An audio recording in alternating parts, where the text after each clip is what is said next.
Hola, vos sabés que estaba repasando los tangos que había grabado y porque varios me dicen, che, ¿por qué no hace un comentario, ¿no? del tango? Y me fui a ver y bueno, hoy es, ¿qué día es hoy? 9 del 6 del 2020, así que voy a borrar ese tango y voy a subir uno nuevo, pero con el comentario. Saquemos esto. Ay, con la pandemia. Ya falta poco, ahí los ingleses dicen que en agosto, septiembre ya van a tener la vacuna, Dios quiera. Bueno, vos sabés que ahí escucho cosas increíbles, ¿no? Porque Naranjo en Flor fue un tango muy famoso, y ya te voy a contar algunos detalles del por qué y cómo y cuándo y todo eso. Y resulta que ahí aparece gente como por ejemplo uno que voy a poner ahora y otras que hay por ahí en internet, donde no tienen un, digamos, los tipos un criterio, digamos, ¿no? O no tienen al menos un título de analistas, ¿no? Como hay varios analistas por ahí del tango, de la prosa, de la escritura, de los versos, ¿no? El tipo que tienen esa actitud, ¿no? Para hablar de este tipo de cosas. Entonces aparecen y bueno, dicen cualquier cosa, una barbaridad, y tratan con eso, ensuciar todo. Bueno, escuchemos esta y ahí vamos. ¿Mm? Primero escuchemos esta. Ahora continúo con la versión del polaco Goyeneche. Las vueltas del destino. A Expósito lo llevaron a encontrarse con Homero Mansi, un letrista en ascenso nacido en Añatuya, putañero, picaflor, mujeriego, de clavelito en el ojal y perfumado con agua de colonia. Y los dos se emborrachan en la casa de Mansi en Buenos Aires. El letrista vomita, pero culpas, y Homero anota cada detalle que al día siguiente Mansi negará, y eso los llevará a distanciarse por décadas. Esa noche, y según palabras de Goyeneche, al que subjetivamente le creo, Mansi le cuenta a Expósito su culpa arrastrada de años. Le habla de mujeres que abandonó, que traicionó, que les mintió. A la segunda botella le cuenta que cada una fue cada una, y cada otra, pero a una, solamente a una, le hizo algo tan brutal que merece que lo mate, pero no larga prenda, llega hasta ahí y se calla. Expósito escucha en silencio, pero se arriesga. Le pregunta el nombre de aquella muchacha y Homero, astuto y precavido, con una familia formada, le dice no recordarlo, pero al final el alcohol puede más. Cede y confiesa el motivo del horror. Y así, pasmado, el Homero de Zárate bosqueja una letra que la titula Perfume de naranjo en flor y se la acerca a Goyeneche. Le relata los pormenores en que se basa y el polaco delira y la graba. Para que usted o vos se den una idea, hablo del tiempo de cuando los versos se escribían a lápiz entre líneas de cocaína legal. De aquel tiempo hablo. Bueno, habiendo escuchado esta versión, y brava la versión esa, cualquiera, dice una barbaridad total. Bueno, en internet hay muchas barbaridades, no necesariamente tienen que ser verdad. Cualquiera dice cualquier cosa y la mete nomás. Y está en uno fijarse hasta dónde llega. Fíjate vos que el Homero Mansi ¿no? Que fue muy bueno escribiendo tangos y todo eso. Este fue hijo de Luis Mansione, dice acá, ¿no? Que es un modesto hacendado y de Ángela Prestera, que es una entrerriana de Concepción del Uruguay. Tuvo 8 hermanos y se crió en Añatuya, Santiago del Estero. De ahí viene la historia que dice el tipo. Pero lo que pasa es que en Santiago del Estero, te imaginas vos el hacendado que puede haber en Santiago del Estero y más que nada en Añatuya, y estamos hablando del año 1900 y algo. Añatuya era, no sé, algo rural, muy chiquitito. Y el tipo habla de que había uno que iba con un traje y una flor. ¿Qué iba a ver ahí en Santiago del Estero eso? Imagínate, nosotros que conocemos Santiago del Estero no he encontrado un trajeado ni en el centro, ni por casualidad de Santiago del Estero, para que lo encontré ahí en Añatuya con 50 grados de calor. Bueno, cualquier cosa se dice. Entonces, él se fue a los 9 años de todas maneras a Buenos Aires, o sea que ahí no puede haber estado con los de 14. Y después volvía, pero bueno, volvía de vacaciones un ratito y se volvía. Estuvo en Buenos Aires, su vida lo pasó en Buenos Aires. Pero acá Naranjo en Flor fue escrito por, obviamente, Homero Expósito y Virgilio Stamponi, que eran hermanos, ¿no? Eran hermanos y este había salido escritor, el Homero, y el Virgilio era compositor. Una barbaridad, los dos hermanos, ¿no? Y bueno, Naranjo en Flor es uno de los tangos más característicos de la música rioplatense. La autoría, por supuesto, de los hermanos Expósito. Y la interpretación más famosa, ¿quién la hace? Precisamente Roberto Goyeneche, que bueno, tiene eso, Roberto Goyeneche tiene una capacidad para actuarle un poco los tangos, que bueno. Pues no es el único, ojo, ¿no? No va a creer que se acabó. Por ejemplo, una mujer muy buena, ¿no? Habla cuando María Graña, ¿no? Como parte del elenco de tango argentino, comenzó la interpretación de unos tangos más conmovedores de la historia, dijo el periodista que había ido a verla. Y resulta que él dice, mi compañera se deshizo en sollozos y jadeos y suspiros. Dice, cuando empezó era más blanda que el agua blanda, y era más fresca que el río Naranjo en Flor. Estábamos, dicen, aquella noche a comienzos del 2000 en el Teatro Gershwin en Nueva York. Mirá, nada más y nada menos. Y con las localidades completas, lleno el teatro. Y en medio de la actuación de la cantora, claro, María Graña era muy buena. Yo me acuerdo en Grandes Valores del Tango, estaba más flaca, ahora está medio gordita, pero muy buena, la voz sigue siendo muy buena. Entonces, ahí resulta que en medio de la actuación de la cantora, ¿no es cierto?, se seguía escuchando el llanto quebrado, que hizo que algunos espectadores sacaran los pañuelos y se sonaran la nariz. Imagínate. Buenísimo, ¿no? Bueno, Naranjo en Flor fue estrenado en el año 1944 por Aníbal Troilo y Florencio Ruiz. Es un tango que escapa a los moldes del género, fíjate vos. O sea, porque los tangos hablan de algunas cosas, pero no, este es una cosa absolutamente distinta. Al menos hasta ese momento, que era el tango canción donde se estaba surgiendo. Esta es una temática sin barrio, para que empecemos a hablar.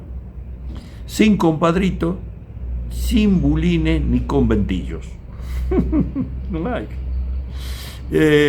Sin una narrativa de desamores o de frustraciones. Con una versificación refinada, libre, de alta calidad. Homero Expósito, que era poeta y letrista de vanguardia, y ante todo un lector de grandes poetas europeos, o sea que el tipo tenía con qué. Y entonces tango canción, que entre sus características y esencialidades tiene las que escribe para cantar lo que se ha perdido y no lo que se tiene. Entonces se erige a Naranjo en Flor como un emblema de factura literaria sin par en el contexto repertorio del género.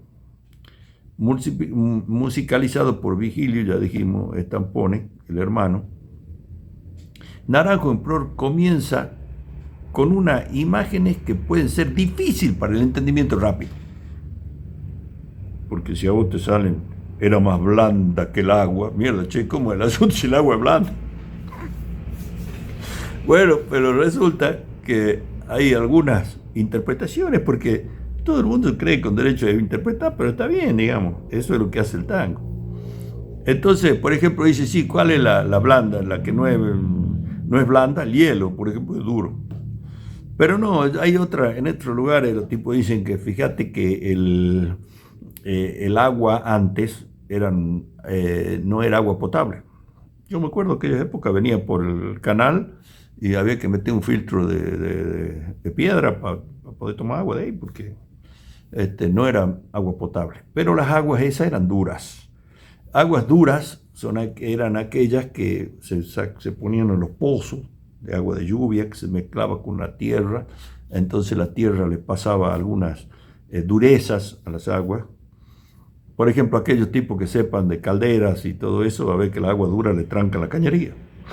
Por ejemplo, tienen sales y otras cosas que se van concentrando.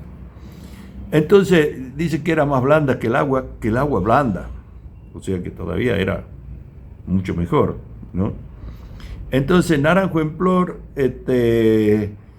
no es fácil para el tipo que no tiene entendimiento rápido.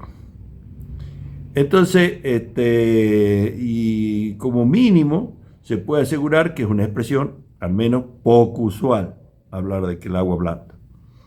Pero si vamos a tipo con título, podríamos hablar de Manuel Adet, que es un tratadista de tango. Y el tipo ve en Naranjo en Flor una historia de amor, una desolada historia de amor. Allí hay nostalgia, evocación poética, desconsuelo, una infinita tristeza y fatalidad. Eso dice este que sabe, porque es un tratadista de tango. Y luego añade que para disfrutar de ese tango hay que aprender a escuchar, leer o abandonarse a las imágenes, percibir que cada palabra y cada metáfora posee una importancia decisiva. En este punto hay que señalar que en las muchas versiones que circulan de este tango, porque hay un montón, ¿no es cierto?, va de Rubén Juárez, pasando por Susana Rinaldi, Jairo, ¿no es cierto?, Baglietto, en fin, un montón. ¿No es cierto? Esto se graba la de Atilio Stampone, que es la primera, el 7 de noviembre del 73. Y hay que dejarse llevar por las sensaciones, dice el tipo, esas sensaciones que Goyeneche transmite como nadie a través de su fraseo singular, sus silencios y sus balbuceos. Bueno, como es fama, el filósofo rumano también, ¿no? Se llama Émile Corian, el tipo es rumano francés, ¿no? Le gustaba el tango a este europeo, y cuando escuchó Naranjo en Flor quedó conmovido hasta el asombro. ¿Y qué le asombraba al tipo? Fíjate vos, eso que decía, y al final andar sin pensamiento. Como dijo él, en esa sentencia se fundamentaba toda la filosofía. Naranjo en Flor dice que es un tratado filosófico. Escucha bien lo que te digo, no es un tango, es un tratado filosófico de 3 minutos. ¡Qué bárbaro!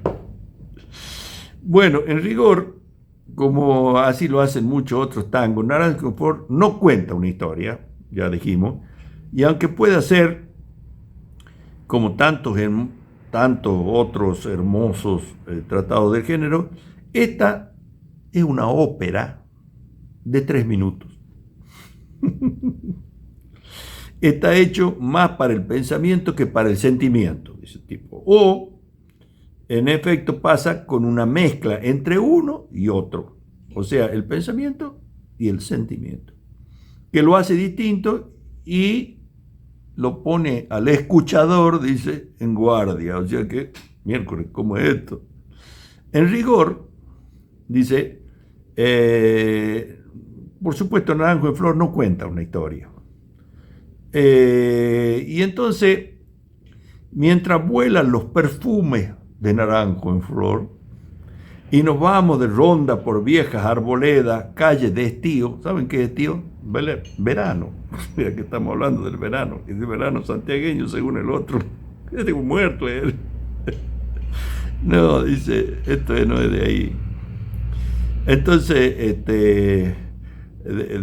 volvemos a guardar silencio, partimos y nos quedamos al fin sin pensamiento, dice el tipo.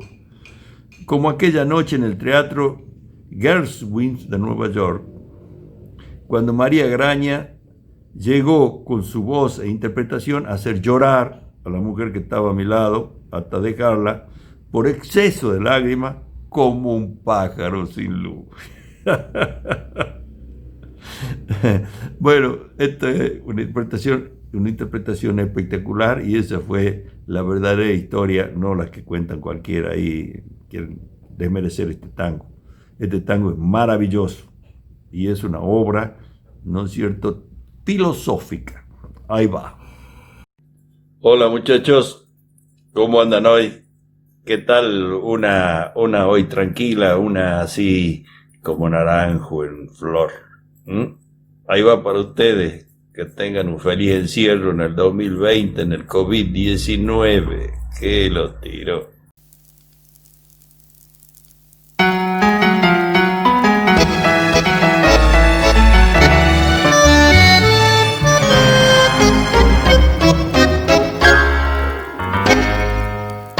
Era más blanda que el agua blanda, era más fresca que el río, naranjo en flor, y en esa calle destino, calle perdida, dejó un pedazo de vida y se marchó. Primero hay que saber sufrir, después amar, después partir, y al fin andar sin pensamiento. Perfume de naranjo en flor, promesas vanas de un amor que se escaparon con el viento. Después, ¿qué importa del después? Toda mi vida es el ayer que me detiene en el pasado, eterno y vieja junto, que me ha dejado acobardado como un pájaro sin luz.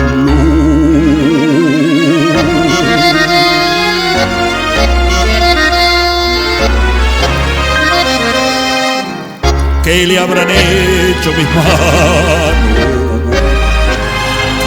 ¿Qué le habrán hecho para dejarme en el pecho tanto dolor de vieja arboleda, canción de esquina y con un pedazo de vida, naranjo en flor. Primero hay que saber sufrir, después amar, después partir, y al fin andar sin pensamiento.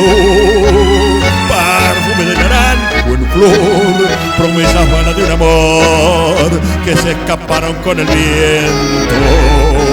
Después, ¿qué importa del después?